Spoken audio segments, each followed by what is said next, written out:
ये हार जीत का खेल चलने देना, क्योंकि मर जाओगे तो फिर कहाँ ये मौका मिलेगा। सपोर्ट मेरे साथ है, लोगों का साथ मेरे पास है, तो वही हारता हुआ बंदा रॉकेट बन जाता है। जब नीचे वाले अपना हाथ ना देना तो उस ऊपर वाले का हाथ पकड़ लीजिए।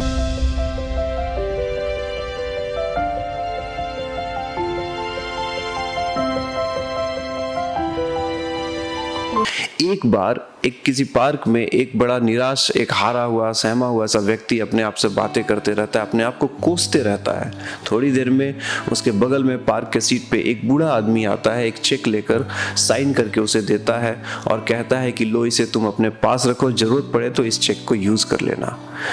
खुशी से वो आदमी जो परेशान था वो खड़ा हो जाता है, उसको थैंक यू कहता है और वो अपने घर की ओर चल पड़ता है। वापस अपनी जिंदगी में आता है, अपने बिजनेस को संभालता है और फिर उसके बाद वो हर कुछ करता है जो अपने बिजनेस के लिए कर सकता है। क्यों? क्योंकि अब उसके पास एक पावर थी पैसे की, जो उसे मिली नहीं थी, लेकिन उसके पास तो थी उस चेक के रूप में। लेकिन थोड़े ही दिनों के बाद जब उसे पैसे की जरूरत पड़ी तो उस बंदे ने क्या किया कि वो जैसे ही चेक निकाला अपने पास तो देखा कि मेरे पास तो एक ही चेक है, अगर मैं इस अमाउंट, इस राशि के लिए अगर इस चेक को यूज़ कर लूँगा तो बड़े अमाउंट की जब मुझे ज़रूरत पड़ेगी तो उस वक्त मैं क्या करूँगा।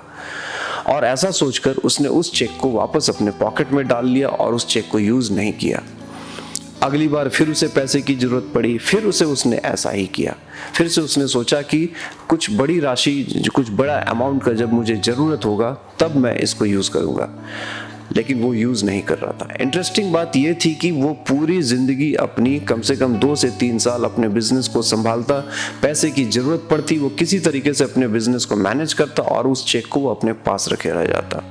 एक दिन वो कामयाब हो गया, उसका बिजनेस अच्छे से चल पड़ा, तो उसे रियलाइज़ हुआ कि इस चेक को मैं उस आदमी को वापस लौटा देता हूँ। उसे ढूंढता हुआ वो वहाँ पे उसी पार्क में गया, उसी चेयर पे बैठा था वो, जहाँ पे वो बैठा था, जहाँ पे वो बूढ़े आदमी मिले थे। उसे इंतजार किया, वो बूढ़ा आदमी नहीं आया।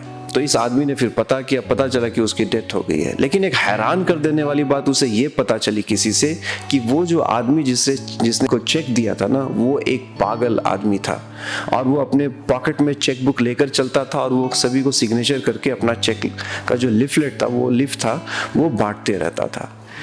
ये सुन के इसके होश उड़ गए कि अगर इस चेक को मैं ज़रूरत पड़ने पे अगर यूज़ कर लेता तो मैं बहुत बुरी तरीके से फंस सकता था।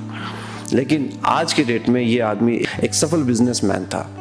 आपको क्या लगता है कि उसके बिजनेस के पीछे सबसे बड़ा कारण क्या था? उसका लक, उसका मेहनत, या उसकी अपने बिजनेस की समझ, उसका टैलेंट, उसका कॉन्फिडेंस, या उसकी रिस्क टेकिंग एबिलिटी, या फिर उसका भरोसा कि अगर मैं रिस्क लेकर फंसता हूँ दोबारा और बुरा वक्त आया तो बुरे वक्त के लिए मेरे पास एक चेक है जिसको मैं जितना चाहे उतना अमाउंट निकाल के अपने को बचा लूँगा। यही था ना दोस्तों। अगर आपके अंदर अगर किसी प्रकार का सामर्थ्य है ना और मालूम हो कि कोई बंदा एक नेक काम कर रहा है तो उसे जरूर सपोर्ट कीजिए, उसे अपनी मदद देकर, क्योंकि इस कहानी में बंदे की कामयाबी के पीछे का सबसे बड़ा कारण एक भरोसा ही था। भले ही वो फेक भरोसा था, बट हमेशा उसके पास एक फाइनेंशियल सपोर्ट एक चेक के रूप में अवेलेबल था और जिसके आधार पे उसने बड़े से बड़ा रिस्क ले लिया था और कामयाब हो गया था।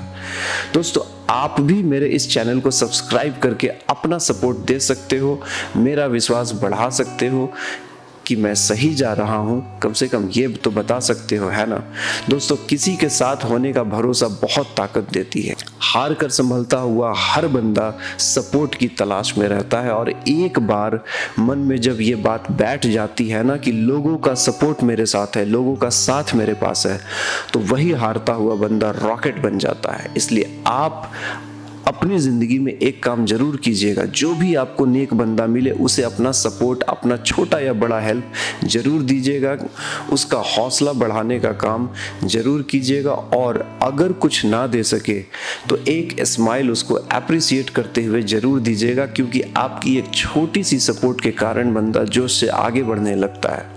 लेकिन दोस्तों, अगर आपको ही किसी के सपोर्ट की ज़रूरत पड़ जाए और आपको अगर कहीं से कोई सपोर्ट ना मिले तो ईश्वर से बड़ा भरोसा कौन दे सकता है आपको। उस करुणा के सागर दरिया दिल ईश्वर को हमेशा याद रखिएगा, क्योंकि जब नीचे वाले अपना हाथ ना देना तो उस ऊपर वाले का हाथ पकड़ लीजिएगा और अपने काम में लग जाइएगा, उन पर भरोसा कीजिएगा। क्योंकि भगवत गीता कहती है कि अगर तुम नेकी के रास्ते पे चल रहे हो तो वहाँ पे बढ़ते जाओ, मैं स्वयं तुम्हारी रक्षा या मदद करने के लिए वहाँ पे खड़ा मिलूंगा। दोस्तों, मैंने कई लोगों को देखा है हारते हुए और टूट कर रुकते हुए, नशा करके उदासी और मदहोशी में जीते हुए, अकेलापन की वजह से मरते हुए देखा है मैंने।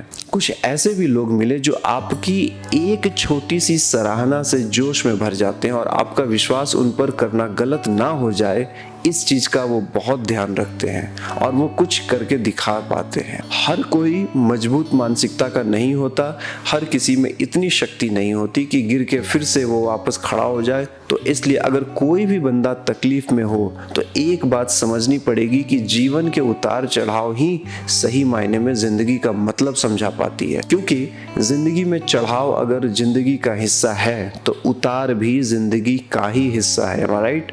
बस स्वाद अलग अलग है। जैसे रात का स्वाद दिन से अलग होता है, बट है तो दिन का हिस्सा ही।